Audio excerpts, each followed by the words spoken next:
obeere deputy president obeere ng'oli mumyuka w'oyo munyubaki enjaga kuba anko osanyuka bulungi nnyo abo abanywi b'enjaga ne bakulonda ne bakuwa obwalidde of opposition kuba obeebaza abo baki abanywi b'enjaga abo abanywi b'enjaga era ne bakulonda ne bakufuula komishona okkiriza naye ate bobba ne bagamba nga abanywi b'enjaga tetukkiriza mu bubbi leero luno awo ne bafuuka abanywi b'enjaga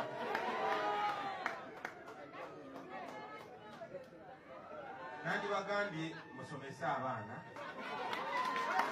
naye sijabagamba bwebate njabagamba mukuze abaana obuulire abaana nyabulola tuyinza obutakkaanya naye nebyakola obutakkaanya nabyo naye twagala naye afuna eddembe lye eryo eddembe lyabadde alemesa bannayuganda okufuna twagala alifune twagala afune obwenkanya. We want him to get the justice that he has so many times helped in denying the people of Uganda, because we believe that nobody should be subjected to lawlessness. So we add our voices in calling for his release and fair hearing.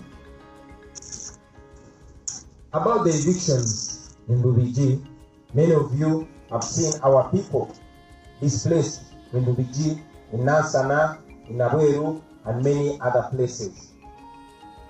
We are still concerned about the manner in which NEMA conducted himself. Whether it is right or wrong, it was supposed to deal with these people in a humane way, giving them human dignity and taking their economic situation.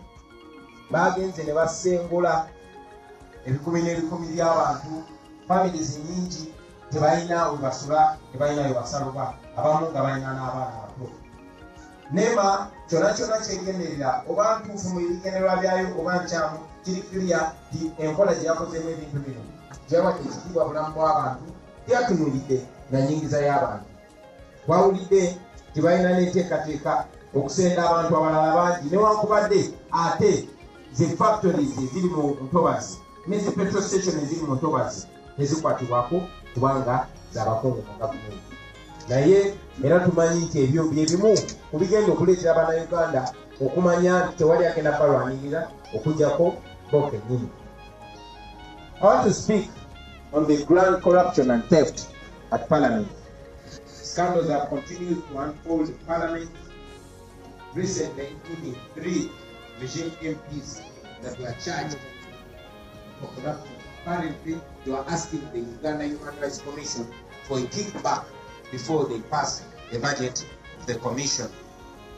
We were not surprised by the audacity of these MPs, because I mean, if their colleagues can pocket up to $1 trillion shillings meant for war hospital, if they can pocket billions of money made for COVID victims, then these ones saw it as child's play. Museveni ordered a budget that was already passed to go back to Parliament. Not because he was angry about the corruption, no. He was only angry because he was outsmarted by his very MPs, because he saw that they stole more of public funds than himself. So he decided to send back an already passed budget. Now this should tell us more about zero independence of the 3 arms of government. I mean, if elected members of Parliament can be abducted outside the court and they are disappeared, members of Parliament, moreover from the ruling party, then all of us should be reminded of where we stand in this Uganda for today. Mulabye mwenna obubbi obugenda maaso mu Parliament. Obubbi obungi juzi ba MPs basatu aba NRM ekibiina ekiri mu buyinza wadde kyawamba bwana basindikiddwa kukomera oluvannyuma lw'okusaba enguzi ekitongole ekirina okuba nga kirwanya eddembe ly'obuntu mu ggwanga nga tebanayisa bajeti yaabwe. Naye era nga bwe mbagamba kino tikirina twewunyisa kubanga bwe baba nga bannaabwe basobola okubba akatabali kakalamba akalina okubeerako eddwaliro ly'erubowa, baba basobola okubba sente zirina okuyamba okugula ebyuma ebyamba okussa balwadde ba covid, then bano balaba tikya bulijjo. Era nga bwe mbagambye nti Museveni okusindika bajeti yayisiddwa edda ku mukolo ye kennyini gwabaddeko, bagizeeyo mu palamenti bagiyise buto. Tekiraga nti yali alwanyisa nguzi, wabula yanyiga banyizi ti banne ate abakozi be ba MP be bamusinga okubba sente z'omuwa omusolo n'agamba nedda tebayinza musinga mukazanyo ke n'agisingika eddeero. Ekyo njagala kibalage bassebo ne bannyabo nti amasiga ga gavumenti asatu tegakyetengerera n'omulundi n'ogumu. Kati eri one man show, Saababbi kyasalawo kyekitambula. Eyo ye Uganda gye tulimu. About our school of leadership, the Secretary General has already told you about our school of leadership and its status. We've said it before and we say it again that as NUP we believe that the abuse of office and power in Uganda is not by accident. No, this is partly as a result of having leaders in public offices that are not grounded in skill and in morality. So as part of the solution, we opened the NUP School of Leadership, now all the headquarters Kamocha. And like I said at the ceremony, we intended to nurture a new breed of leaders that respect their offices and the people that put them in their offices.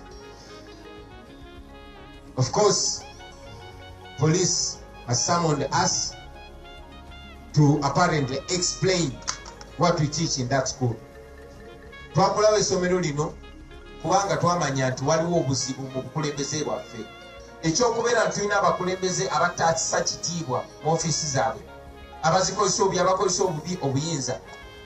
Twakiraba nti si accident wabula kyagendererwa. Embeera y'obukulembeze eriwetu mu ggwanga kuba tulina abakulembeze tebalina bumanyirivu, tebalina na buntu bulamu, tebalina buntu, tebalina mpisa. Kyatutandisawo essomero lyaffe.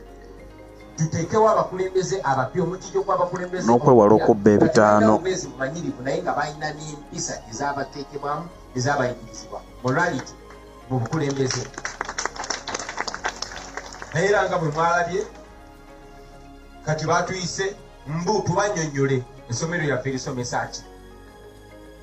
Secretary General waffe ne ttiimu bajjagendayo, naye ate ne wano mumpe omukisa mbannyonnyole essomero lyaffe okusookera ddala liyigiriza byakuggyako Museveni.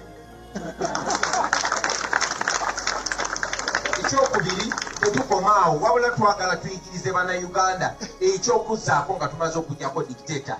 In this our school week, the first thing we teach is to free ourselves from dictatorship. And like Comrade Weiss was explaining, one of the most important books that we break down in all languages, even in sign language, is a book by Jean Sharp called From Dictatorship to Democracy, because we are on a mission to move Uganda from a dictatorship to a democracy. We want to prepare those leaders to build a new country, a country where their children and grandchildren are going to be proud to be citizens. So that is our mission. The Secretary General will probably put it in the Harvard kind of English so that the police understand it better. We are aware of the intention of the police to close our school. Tumanyi bulungi baagala kuggala ssomero lyaffe. I mean, they've banned all manner of sensitive of civil awakening. They even banned political education in schools. They prefer an ignorant population. So we know that they want to stop us. Of course they cannot, because whatever they do is illegal, and we always find a way of going around it. So it was important for me to inform you about this. And at the end of the presser, Secretary General and our team will go and repeat this that we have said. The Tuchikweka, mission yafe yakujjako Museveni. Wenula bantu baffe nga mumuli n'aba bapoliisi nabo twagala okubanga basibe. About the situation in Kenya, many friends have been asking, what are your thoughts about what is going on in Kenya? Now, across our border, the young men and women in Kenya have, as we have seen, captured our imagination and the imagination of the continent and the world by standing up strongly, peaceful, and unarmed to resist a bill that would put another financial burden on their shoulders. United by a common desire for a future that works for them, Kenya's young generation, the Gen Z, marched with determination to Parliament and then into Parliament, as you saw them. They were able to voice their disapproval, and after a short while, the government in Kenya withdrew that bill. That was a win for people power. That was a win for the young people in Kenya, and indeed it should be a win for the continent. We want to pay tribute to the young lives that were lost. We salute them, but we want to assure them that was not. They stood up and they were seen. And I hope it speaks to all of us that if you don't speak out, nobody is going to hear. If you don't stand up, nobody is going to see. So we salute you, the young people of Kenya, for standing up and for speaking up. Mbere badde Kenya mbadde mujiwulira, mbadde mugiraba bangi ku bannaffe babatugamba bannange ekiri Kenya kituuka ddi wano.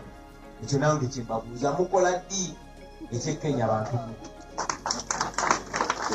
Abavubuka ab'e Kenya nga tebeeyawuddeemu, nga bali tribeless, bali religionless, bali partyless. Sigamba nti eno kabila eno beeno, sigamba nti kino kirina kino oba kino, sigamba nti eno ddiini eno beeno, naye baasitukiramu ne bagamba ekimala kimala, ne balwanirira embeera yaabwe, ne bayimirira wamu, ne bawangula. Ekyo nsaba kitujjukize ffenna nti bw'oba toyogedde teri agenda kuwulira, bw'oba toyimiridde teri agenda kulaba. Muzze mbiraba, ab'e Kenya balina ensonga ntono nnyo okuyimirira okusinziira ku zaffe. Abasawo bavaayo ne bayimirira bokka, newankubadde embeera y'abasawo bwebeera embi, embeera ya buli munnansi ebeera mbi. Abasuubuzi bwe bavaayo bayimirira bokka, newankubadde embeera y'abasuubuzi bwebeera mbi, embeera ya buli munnansi ebeera mbi. Bawamba abantu baffe, abamu ne bavaayo ne bayimirira, abalala ne basigalayo. Naye ate batandika okuwamba abantu, bajja kuwamba buli omu. Nabagambye nti RCC erasinga okukolereza ekiwamba abantu, naye bawambi muwambi. So njagala okubajjukiza bannayuganda bannange, tewali agenda kikola, tewali politician agenda kuvaayo bataasa okujjako mmwe ennyini.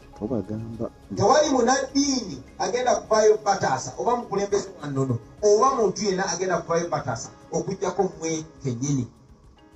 So mwe abavubuka ab'e Uganda, eno ensi yammwe, mulina okuyimiriranga mwenamu abakulembeze. Obukulembeze kitegeeza kukulembera. Okulembedde abantu naye obatwala wa? Gy'obatwala gy'oyagala okgenda? Gy'obatwala weesiimisa? Nze nga kibagamba bajja kwekulembera, ate baneekulembera bayinza n'obbaganda okubagoberera. So mukisobola. Ab'e Kenya kye bakoze mukisobola. Kasita mussa kimu, kasita mumanya nti tewali muwendo gwa ssente gwe bagenda kuwa amalwaliro gatereere, tewali muwendo gwa ssente gwe bagenda kuwa amasomero gatereere, wabula singa ffenna tuyimirira wamu ne bitereera kijja kuyamba ffenna. Eyo y'engeri yokka ekyusa embeera, kuyimirirawo, kwekalakaasa. Ekigambo kwekalakaasa bazze bakibagamba bagezaako kibajjamu, mwekalakaase. Bwe muliba temwekyanze tewali kye bagenda baweerera ku soosi. So you must rise up and stand. Temukkirizanga muntu yenna bawula mawanga. Bw'embeera eyo buli weetuuka, Museveni abadde nga nnyo smart ng'ajjayo kaadi ya tribe, ng'agamba gwe oli wa kabira eno naawe oli wa kabira eno, ate nammwe nga babawula bwe batyo, ng'ajjayo kaadi y'eddiini. Bwe kigaana ng'afuna abamu ku mmwe ng'abagula, muzze mubalaba ng'agula abamu ku mmwe basobole okubadaivatinga. Agenza ayingira mu buli organization, tebeera eddiini, abayingiramu n'abakolamu ekiwayi mwe muli b'egindi ne mwe muli b'egindi, oba muli basiraamu abayingira muze mubiraba, oba muli bakatuliki abayingiramu n'abalwanaganya, oba muli balokole abayingiramu, omukono gwe guli buli wamu. Tekikomawo, genda mu bukulembeze kabeere bukulembeze bwa nnono era abayingiramu n'abaawula buli omu n'amufunako ekiwayi kasita abasuulira ssente. Ebibiina muze mubiraba byonna buli wamu ayinawo ababe, bayinza obuteerangirira nti bakozi be nembeera mubalaba bonna era kiba kibabaga ani bwe bakola ki bwe bakolera. So njagala okubajjukiza Abannayuganda bannange nti you must not leave your plight to only the politicians. The politicians will lead you when they know you know where you want to go. If you don't know where you want to go, they will mislead you. Kenya etuwadde example. Ekibadde Kenya musobola okikola.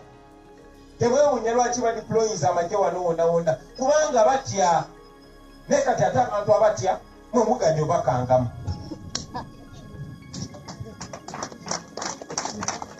So ziramu okubajjukiza nti kisobokera ddala. Temutulinda. Nedda. Museveni kye yakola akwata abakulembeze. N'agamba kati wenkera ku makya ne neetoololi wa Kyagulanyi ne w'abakulembeze abalala bakiremesezza. Kaakati this is the time to change that. This is the time to change that. Ne baba bansibye mwe mugende mulumbe. Ne baba banzise mwe mugende mulumbe. We must have that mentality. You must know that each of you can be a leader and lead. Your generation needs you. Nobody is going to help you. No, solution is not coming from anywhere but from yourselves. Remember that. Finally, comrades, about our nationwide tour, our Secretary General has spoken to that. I just want to confirm to you, the people of Mondigucho, the people of Ntungamo, the people of Shaka, the people of Bushenyi, the people of Rukunjiri, Isinjiro, Ziomo and Anikishi.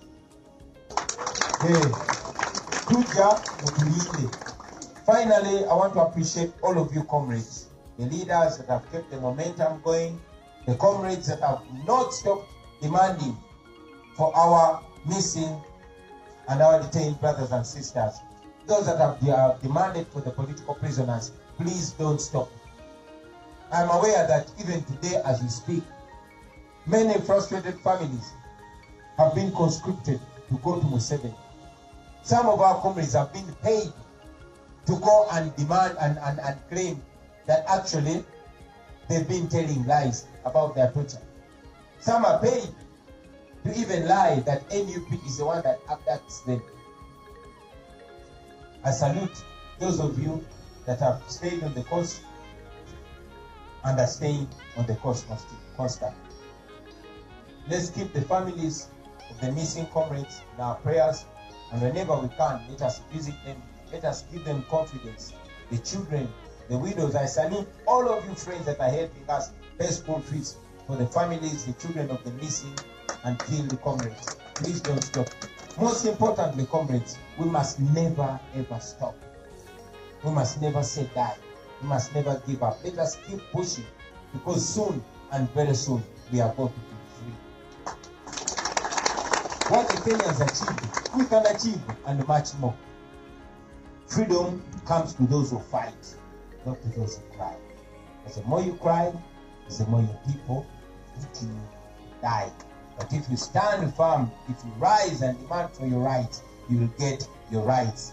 And forever you will be free, and your children and your children's children will be free. Jagalo bebaza abasebe ne banyabo mwenna abayimiriddewo abalemedde ku mulamwa abaagala okutunda emyoyo gyammwe abasigadde nga mudimandinga nga mubanja baganda baffe bye baasiba abo abaagala okwetunda abakulembeze bannaffe abaagala okuva ku mulamwa abaagala okukyusa ebigambo byammwe mwe abalaba nti struggle yaffe nkulu okusinga ssente abamanyi nti eddembe ly'Abannayuganda kkulu okusinga obbagulirya mwebale nnyo mwebalire ddala temulekeraawo gyetwabalanga okujja ku nationwide tour tugenda batuukako musigale nga muli strong musigale nga mulemerako bano abantu betulwana nabo batiitiizi nnyo nnyo nnyo nnyo nnyo nnyo era mu bbanga etali lyawala bagenda twegatako mwebale nnyo okumpuliriza, mwebalire ddala okuwuliriza.